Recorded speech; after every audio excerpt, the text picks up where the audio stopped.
शिवशंकर शंभो. निर्मले, पाहुणे येत आहेत, खोली आवरून ठेव. कोण पाहुणे आणि हे कुठे राहिलेत? परतले कसे नाहीत अजून? सांगितलं तेवढं कर. चल. कोण आहे ते पाहुणे ज्यांच्यासाठी स्वामी स्वतः तयारी करून घेत आहेत? चल लवकर, घाई कर, आवरून ठेव.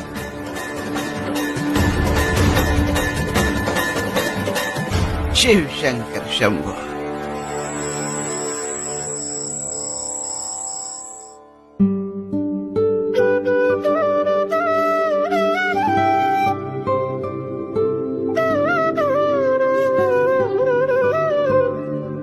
स्वामी, मला क्षमा करा, माझ्याकडून खूप मोठी चूक झालीये.